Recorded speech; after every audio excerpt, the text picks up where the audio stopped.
Hi everyone, this is अमन और आपका फिर से स्वागत है डेटा आउटलायर्स के इस यूट्यूब चैनल पर।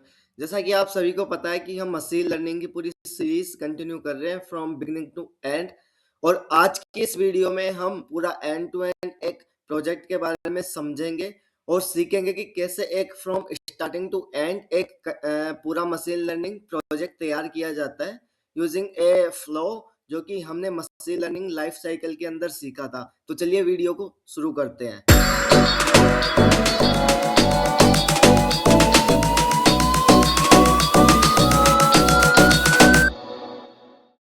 बेसिकली मेरा इस वीडियो को बताने का मोटिव ये है ताकि हम पूरा मशीन लर्निंग कंटिन्यू करने से पहले, कोडिंग का पार्ट कंटिन्यू करने से पहले एक बेसिक ओवरव्यू ले लें ताकि हम पूरा समझ सके कि मशीन लर्निंग प्रोसेस करता क्या है और इसके अंदर क्या क्या स्टेप्स फॉलो होती है। तो यहीं से मैं वीडियो को स्टार्ट कर रहा हूँ। फर्स्ट ऑफ ऑल, जब हम मशीन लर्निंग की बात करते हैं, उसके अंदर कोई भी मॉडल बनाते हैं तो फर्स्ट हमारी और बेसिक नीड होती है, वो होती है डेटा।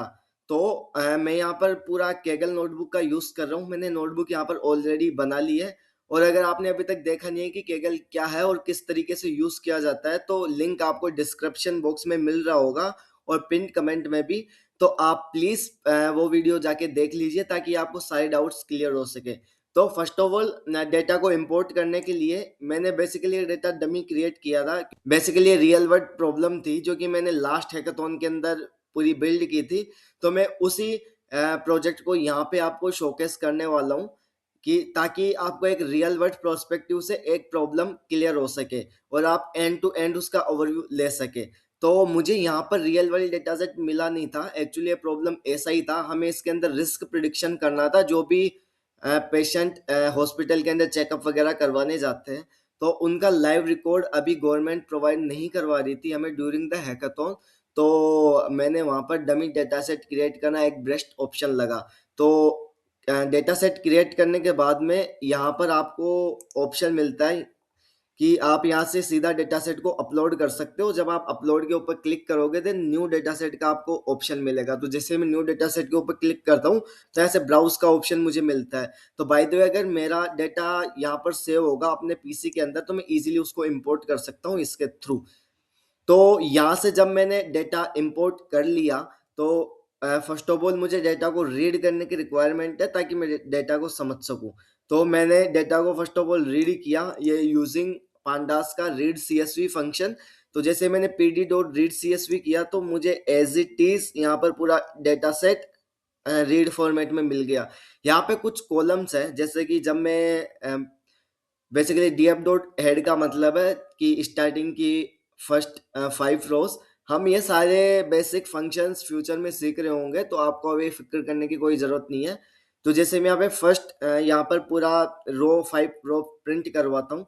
तो यहाँ पर कुछ कॉलम्स है, जैसे कि एज, जेंडर, पीएमआई करके एक है, cholesterol, glucose, smoking, alcohol, physical activity, family history and health risk करके ये कुछ फीचर्स है हमारे पास। तो फर्स्ट ऑफ ऑल हमारा बेसिक रिक्वायरमेंट होता है हम डेटा को एक बेसिक अंडरस्टैंडिंग के साथ समझ ले और हमें एक एक फीचर के ऊपर समझ में आना चाहिए कि बेसिकली हर एक फीचर का इम्पोर्टेंस क्या है।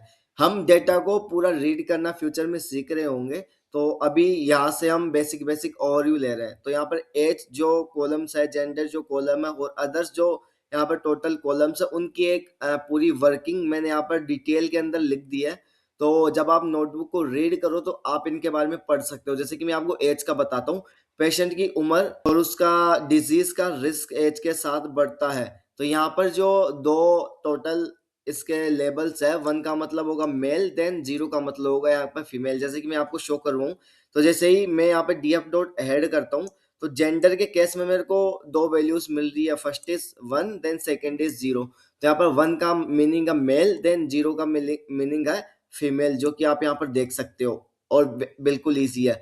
देन जेंडर की बात करें तो सेम यहाँ पे मेल और फीमेल डिफरेंस के साथ कुछ डिजीज का रिस्क वेरी करता है। तो मतलब जैसे एज का वेरी करता है उसके अनुसार जेंडर का भी यहाँ पर वेरी कर रहा होता है। देन फर्स्ट ऑफ ऑल यहाँ पर हम करते हैं पूरा का पूरा डेटा का बेसिक अंडरस्टैंडिंग और उसके अंदर देखते हैं कि कुछ वैल्यू मिसिंग तो नहीं है, कहीं पे आउटलायर्स अवेलेबल तो नहीं है और बेसिक बेसिक चीजें। तो हमने यहाँ पर बेसिकली बेसिक फंक्शंस यूज किए, जैसे कि इन्फो फंक्शन हो गया और यहाँ पर मैंने बेसिकली जेंडर का, हेल्थ का यहाँ पर वैल्यू काउंट्स लगाया था, ताकि मैं देख सकूँ कि कौन सी वैल्यू कितने काउंट के साथ एग्जिस्ट करती है। जैसे कि यहाँ पर जब जेंडर की बात करूँ तो यहाँ पर 1 शो कर रहा है मेल, तो मेल का यहाँ पर टोटल वैल्यू है 25,133, मतलब टोटल इतनी वैल्यू हमारे डेटा सेट के अंदर मेल की एग्जिस्ट करती है। देन अराउंड 24,000 के करीबन यहाँ पर फीमेल की वैल्यू एग्जिस्ट करती है। तो उसी अकॉर्डिंग यहाँ पर डेटा मतलब पूरा इक्वल फॉर्मेट में है, थोड़ा थोड़ा मेल की वैल्यू थोड़ी ऊपर है, इसका मुझे यहाँ से आइडिया लग गया। देन सेम मैंने यहाँ पर हेल्थ रिस्क के साथ किया, जो कि 0 और 1 का यहाँ पर वैल्यू शो हो रहा है, तो उसी के अकॉर्डिंग यहाँ पर वैल्यूज डिवाइडेड है। देन मैंने यहाँ पर टोटल मिसिंग वैल्यूज का काउंट लगाया कि कितनी टोटल यहाँ पर मेरी मिसिंग वैल्यूज है, ताकि अगर मिसिंग वैल्यूज हो तो मैं उससे कोई फॉर्मेट लगा के फिक्स कर सकूं। बेसिकली मिसिंग वैल्यूज काफी इफेक्ट करती है ओवरऑल मशीन लर्निंग की एल्गोरिथम्स को। देन यहाँ पर मेन स्टेप आता है, वो आता है ईडीए, एक्सप्लोरेटरी डेटा एनालिसिस। इसके बारे में हमने मशीन लर्निंग लाइफ साइकिल के अंदर पूरा पढ़ा था, और फ्यूचर के अंदर इसके इन डिटेल टॉपिक्स के बारे में डिस्कस कर रहे होंगे। तो अगर आपने अभी तक मशीन लर्निंग लाइफ साइकिल का वीडियो नहीं देखा है तो प्लीज़ आप उसे एक बार देखिए, ताकि आपको ईडीए का एक बेसिक कॉन्सेप्ट क्लियर हो। देन ईडीए को परफॉर्म करने के लिए फर्स्ट ऑफ ऑल मैंने मैटप्लॉटलिब और सीबोन का यूज़ किया था कि मैं बेसिक एनालिसिस इसके ऊपर परफॉर्म कर सकूं, जो कि ग्राफिकल एनालिसिस हो सकता है। बेसिकली मैंने टू फीचर्स को एक्स एंड वाई एक्सेस के ऊपर प्लॉट करके मैंने देखा कि एक्चुअली डेटा का बिहेवियर क्या है। तो फर्स्ट मैंने यहाँ पर काउंट प्लॉट यूज़ किया यूजिंग एस एन एस, सीबोन की जो फंक्शन है उसको यूज़ करके। तो जब मैं यहाँ पर काउंट प्लॉट प्लॉट किया तो between the count and health risk, आप यहाँ पर देख सकते हो कि जैसे जैसे हमारे पास लोगों की संख्या बढ़ती जा रही है, उसके बायस पे जो यहाँ पर हेल्थ रिस्क है वो काफ़ी ज़्यादा कम है। मतलब बहुत सारे लोगों का हेल्थ रिस्क काफ़ी ज़्यादा कम है, पर मोस्ट ऑफ द लोग जो कि काफ़ी कम है उनका हेल्थ रिस्क काफ़ी ज़्यादा है। तो ये ओवरऑल ग्राफ हमें शो कर रहा है। देन यहाँ पर मैंने डिस्क्राइब करके देखा एज को, ताकि मैं इसकी मैक्सिमम वैल्यू और मिनिमम वैल्यू का पता लगा सकूं। चूंकि मैंने डेटा सेट डमी क्रिएट किया था, तो मैं यहाँ पर कंफर्म कर रहा था कि कहीं एज की वैल्यू सारी सिमिलर तो नहीं है, या फिर कुछ वैल्यू ज़्यादा हो या फिर कुछ वैल्यू कम हो, ये तो नहीं है। बेसिकली अगर कोई वैल्यू काफ़ी ज़्यादा है तो एक आउटलायर की तरह डेटा के अंदर शो होगा, तो मैंने इस चीज़ को काफ़ी ज़्यादा ध्यान में रखा, इसलिए मैंने डिस्क्राइब फंक्शन को यहाँ पर कॉल किया। देन नेक्स्ट अगर मैं आता हूँ तो मैंने यहाँ पर बॉक्स प्लॉट प्लॉट करके देखा। बेसिकली बॉक्स प्लॉट हम इसलिए प्लॉट करते हैं ताकि हम डेटा के अंदर कोई आउटलायर को फिगर आउट कर सके। अगर डेटा का सेपरेशन काफ़ी ज़्यादा मैक्सिमम हो, जैसे कि यहाँ पर अगर एज की वैल्यू 99 होती और मोस्ट ऑफ द वैल्यू पूरे डेटा सेट के अंदर 18, 20 या फिर 13 के अराउंड होती, तो 99 एक आउटलायर की तरह शोकेस करता। तो बॉक्स प्लॉट को यूज करके हम एज ए आउटलायर डिटेक्शन भी करते हैं। तो मैंने यहाँ पर एज वर्सेस हेल्थ रिस्क का मैंने यहाँ पर ओवरऑल प्लॉट प्लॉट करके देखा, ताकि मैं एज का और हेल्थ रिस्क का बेसिकली कंपैरिजन देख सकूं कि कितना ज़्यादा जो एज है वो हेल्थ रिस्क का ओवरऑल चांसेस बढ़ाता है। तो यहाँ पर बेसिकली दोनों सिमिलर थे। देन जब मैं यहाँ पर नेक्स्ट आता हूँ तो मैंने यहाँ पर फिर अगेन बॉक्स प्लॉट प्लॉट करके देखा बीएमआई वर्सेस हेल्थ रिस्क। तो जैसे कि आप देख सकते हो जैसे जैसे बीएमआई बढ़ती है, हेल्थ रिस्क का चांसेस भी बढ़ता जाता है। तो इस ओवरऑल एनालिसिस के साथ हमें पता चला कि जब हम बीएमआई को बढ़ाएंगे तो ओवरऑल हेल्थ रिस्क का चांस बढ़ता जाएगा, जो कि मुझे इस पैटर्न के थ्रू पता चला। देन नेक्स्ट जब मैंने अगेन बॉक्स प्लॉट प्लॉट करके देखा, तो यहाँ पर हेल्थ रिस्क और ग्लूकोज का मैंने प्लॉट किया। देन जैसे जैसे ग्लूकोज का लेवल बढ़ता जाएगा वैसे वैसे आपका हेल्थ रिस्क का चांस बढ़ता जाएगा। तो ये बेसिकली ओवरऑल कंपैरिजन मुझे आफ्टर प्लॉटिंग पता चला, जो कि डेटा के अंदर से काफ़ी ज़्यादा हिडन इन्फॉर्मेशन मुझे निकाल के देता है। अगर मैं नॉर्मली सीएसवी फाइल को देखूँ तो मुझे नॉर्मल डेटा सेट दिखेगा, लेकिन जब मैं एनालिसिस परफॉर्म कर रहा हूँ तो मुझे काफ़ी सारी यूनिक और काफ़ी सारी जो हिडन इन्फॉर्मेशन थी मेरे सामने आ रही है। और यहाँ पर आपको भी पता चल रहा होगा कि कितना ज़्यादा इंपॉर्टेंस होता है ईडीए का जब हम विजुअलाइजेशन और प्लॉटिंग वगैरह प्लॉट करते हैं ऑन द पर्टिकुलर डेटा, और ये कितना ज़्यादा हमें हिडन इन्फॉर्मेशन को निकाल के देता है। देन सेकंड मैंने अगेन बॉक्स प्लॉट प्लॉट करके देखा हेल्थ रिस्क और साइटोलिक बीपी के ऊपर। तो देन जैसे जैसे ये बीपी का लेवल बढ़ता जा रहा है वैसे वैसे रिस्क भी बढ़ता जा रहा है किसी पेशेंट का। तो ये सारा ओवरऑल मैंने सभी के साथ परफॉर्म किया कि एज का किन किन जो पैरामीटर्स होते हैं हेल्थ के लिए क्या क्या अफेक्ट कर रहा है पेशेंट की ओवरऑल हेल्थ को। तो मैंने यह सारा एनालिसिस किया। देन मैंने यहाँ पर कंप्लीट यहाँ पर एक हीट मैप प्लॉट किया ताकि मैं हर एक फीचर के साथ ओवरऑल जो कोरिलेशन है वो फिगर आउट कर सकूं। तो मैंने यहाँ पर टोटल कोरिलेशन हिट में प्लॉट किया। तो इसके अंदर आप देख सकते हो कि खुद के साथ तो स्ट्रॉन्ग कोरिलेशन है जो कि 0 से लेकर 1 तक के बीच में इंडिकेट होता है। तो जैसे जैसे 0 की वैल्यू 1 के पास जाती जाएगी उतना स्ट्रॉन्ग कोरिलेशन पर्टिकुलर कॉलम के साथ बनता जाएगा। पूरा का पूरा हीट मैप आपको शो कर रहा होगा basic information between the ages के और यहाँ पर अदर कॉलम्स के बीच में। और हर एक पर्टिकुलर फीचर के साथ कोरिलेट करता है कि नहीं करता वो सारा इंफॉर्मेशन आपको इस हीट मैप के साथ थ्रू आउट आप देख सकते हो। देन मैंने कोरिलेशन वैल्यू को यहाँ पर फिगर आउट किया कि अगर मेरा नियर टू जीरो है तो कोई भी कोरिलेशन नहीं बनता। जैसा कि मैंने आपको बताया कि जैसे जैसे जीरो से वैल्यू 1 की ओर मूव करती जाएगी उतना ही स्ट्रॉन्ग कोरिलेशन बनता जाएगा।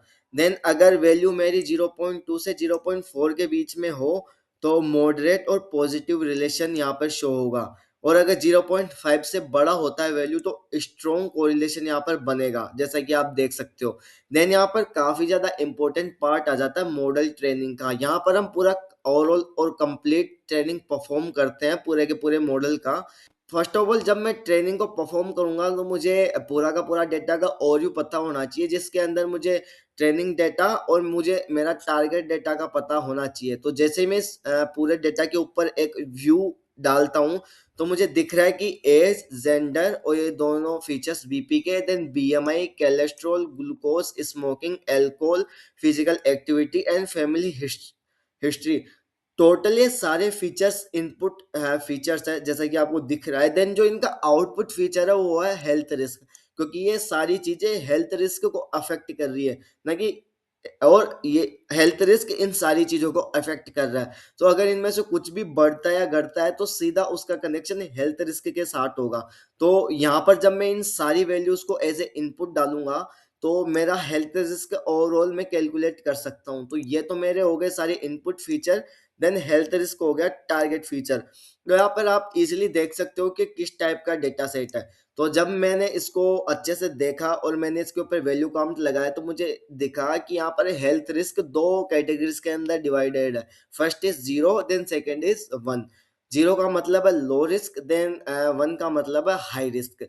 तो यहाँ से मुझे ये बात तो कंफर्म हो गई कि डेटा लेबल डेटा सेट है, नोट लेबल नहीं है। तो जब लेबल डेटा सेट हो जाता है तो एक क्लासिफिकेशन और सुपरवाइज मशीन लर्निंग का एग्जांपल हो गया।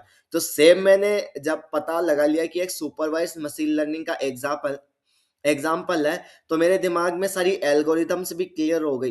तो जब मैं ट्रेनिंग परफॉर्म करता हूँ तो मेरा ओवरऑल जो प्लानिंग होती है वो होती है कि मैं एक हर एल्गोरिथम को एक पर्टिकुलर सेट के ऊपर इम्प्लीमेंट करवा के देखता हूँ और जिसका ज़्यादा मेरा एक्यूरेसी आता है और जिसकी बढ़िया कंफ्यूजन मैट्रिक्स मेरे पास आती है मैं उसी एल्गोरिथम को रख लेता हूँ चाहे वो किसी भी टाइप की हो। तो सेम मैंने ऐसा ही किया। मैंने फर्स्ट ऑफ ऑल यहाँ पर x जो मेरा इनपुट फीचर था, देन y जो मेरा टारगेट फीचर था, मैंने दोनों को अलग अलग सब कैटेगरीज वाइज डिवाइड कर लिया। तो जैसे ही मैंने यहाँ पर x का हेड और y का हेड चला करके देखा तो मैं यहाँ पर देख सकता हूँ कि पूरा मेरा डेटा दो पार्ट्स में डिवाइड हो गया। First is input feature, then second is target feature जैसा कि आप यहाँ पर देख सकते हो। देन मेरा सबसे इम्पोर्टेंट पार्ट आता है वो आता है ट्रेन टेस्ट स्प्लिट। बेसिकली हम इसके अंदर करते क्या, हम पूरे मॉडल को ट्रेन करते हैं, उसके अंदर हम इनपुट डालते हैं, देन मॉडल उस इनपुट के अंदर पैटर्न्स को समझ करके हमें आउटपुट प्रोवाइड करवा रहा होता है। तो सेम मैंने ऐसा ही यहीं पे परफॉर्म किया। मैंने फर्स्ट ऑफ ऑल एसकेलर्न और मॉडल सिलेक्शन के अंदर इंपोर्ट कर लिया ट्रेन टेस्ट स्प्लिट जो कि हमें ट्रेनिंग का ऑप्शन प्रोवाइड करवाता है इन दी मशीन लर्निंग। तो मैंने यहाँ पर अपने डेटा को एक्सट्रेन, एक्सटेस्ट, वाई ट्रेन और वाई टेस्ट के अंदर सब कैटेगरीज डिवाइड कर लिया। हम ऐसा क्यों कर रहे हैं, हम फ्यूचर की वीडियोस में सीख रहे होंगे। तो मैंने यहाँ पर इस फंक्शन को कॉल करके डेटा सेट को प्रोवाइड कर दिया। देन टेस्ट साइज हमने प्रोवाइड करवा दी। टेस्ट साइज का बेसिक मतलब ये है कि हम कितना data basically machine learning model को प्रोवाइड करवा रहे हैं और कितना डेटा अपने पास रख रहे हैं, ताकि हम ओवरऑल परफॉर्मेंस उसकी चेक करवा सके। एग्जाम्पल के साथ समझिए, हमारे पास एक बड़ा कंटेनर है, उसके अंदर टोटल 100 बॉल्स है और मैं सॉरी, और मेरे पास दो छोटे छोटे कंटेनर है जिनके जो एकदम इम्पटी है। तो मैंने टॉप जो टोटल 100 बॉल्स थी उनको दो कंटेनर्स में, एक में तो 80 बॉल्स डाल दी, देन सेकंड के अंदर 20 बॉल्स डाल दी। तो जो 80 बॉल्स है वो मैं एज ए पूरे डेटा का 80% वैल्यू ट्रेनिंग के अंदर दे रहा हूँ।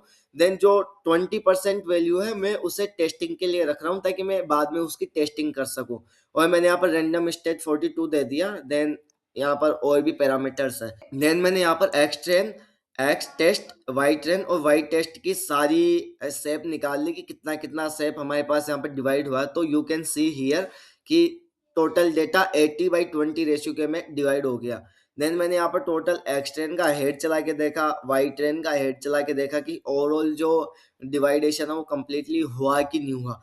तो मैंने यहाँ पर फर्स्ट ऑफ ऑल किया क्या, मैंने एक एक एल्गोरिथम को इंपोर्ट किया, जैसे कि logistic regression, random forest classifier.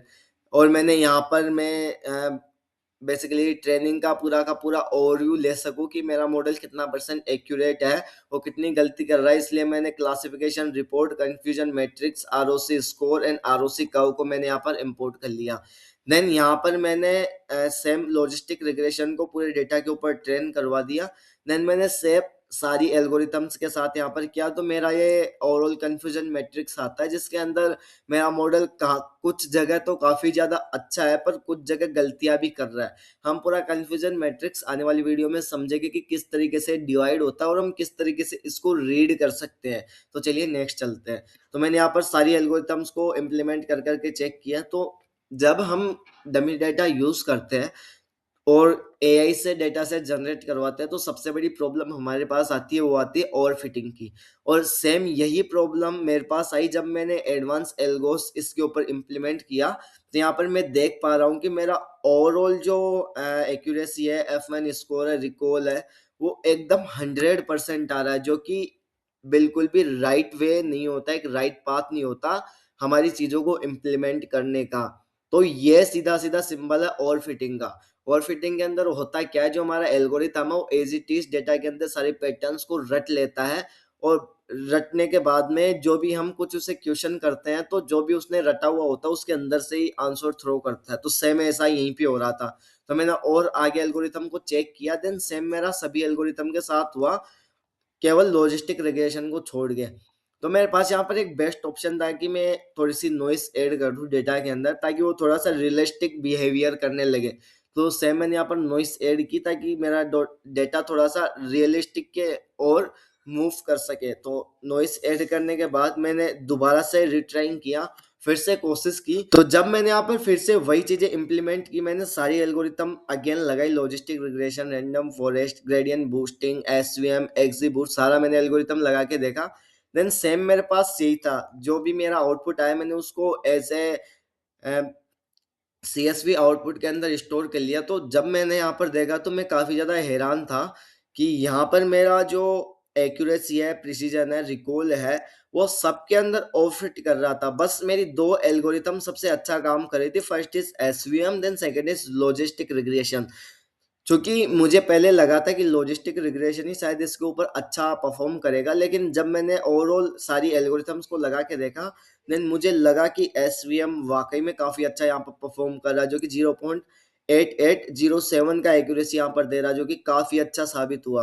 तो सेम मैंने यही एल्गोरिथम रख लिया और उसको दोबारा से ट्रेन किया हाइपर पैरामीटर ट्यूनिंग के साथ, ताकि जो मेरा ओवरऑल परफॉर्मेंस थोड़ा बढ़ सके या इन्हांस हो सके। तो सेम मेरा यहाँ पर एक कंफ्यूजन मैट्रिक्स आता है, जहाँ पर जो ट्रू पॉजिटिव रेट है वो 5681 है। Then false positive, false negative सारी वैल्यूज यहाँ पर गिवन है। तो इसका ओवरऑल एनालिसिस करने के बाद में मैंने एसवीएम जो एल्गोरिथम उसको कंफर्म कर लिया और मैंने फ्रेंड्स को बता दिया कि एसवीवन काफ़ी अच्छा ज़्यादा परफॉर्म कर रहा है, तो हम इसे ओवरऑल अपने पूरे वेबसाइट के अंदर यूज़ कर सकें ताकि हम रियल टाइम पे प्रिडिक्शन कर सकें। तो जब हमने तो जब मैंने ट्रेनिंग परफॉर्म करवा ली थी, जे मुझे चेक करना था कि वाकई में एल्गोरिथम सही से काम कर रहा है कि नहीं कर रहा।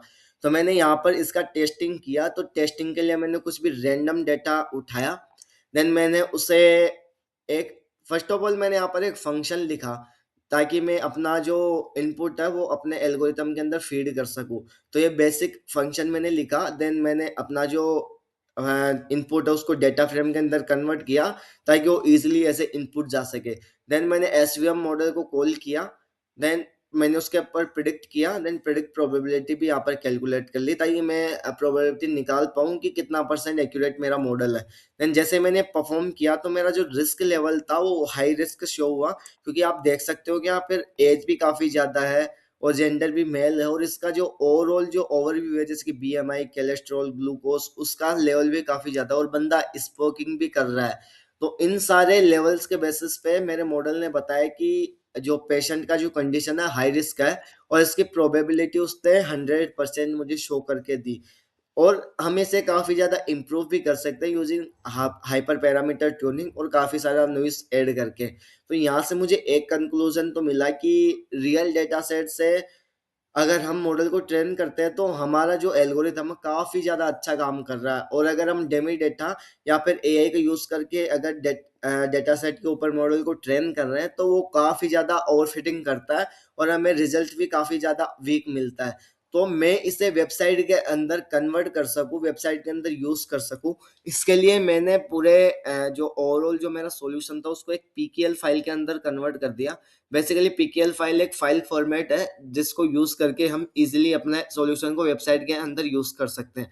तो सेम मैंने यहाँ पर भी ऐसा ही किया, पीकेएल फाइल के अंदर कन्वर्ट करके करने के बाद मैंने इसका जो फॉर्मेट था वो मेरे दोस्तों को प्रोवाइड करवा दिया, देन उन्होंने इजीली वेबसाइट के अंदर उसको इम्प्लीमेंट कर दिया। तो यहाँ पे होता है हमारा ओवरऑल जो ओवरव्यू, मैंने यहाँ पर कैसे स्टेप बाय स्टेप सारी प्रॉब्लम को सोल्व किया, क्योंकि एक रियल लाइफ प्रॉब्लम थी। हमें प्रिडिक्ट करना था कि जितने भी हमारे पास पेशेंट आ रहे हैं, हम उसको एक एमएल मॉडल का यूज़ करके उनका ओवरऑल रिस्क प्रिडिक्शन कर लें, ताकि जो डॉक्टर है उनको ज़्यादा प्रॉब्लम ना हो और वो कम टाइम पे काफ़ी सारे पेशेंट्स का इलाज कर सके।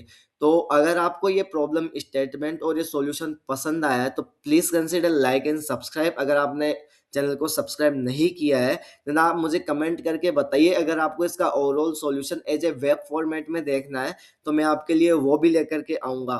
तो अगर आप मुझे कमेंट करके बोलोगे तभी लाऊँगा। तो आप प्लीज़ इस वीडियो को अपने दोस्तों के साथ शेयर कीजिए ताकि वो भी पूरा का पूरा फ्लो समझ सके और मशीन लर्निंग सीख सके। Thank you.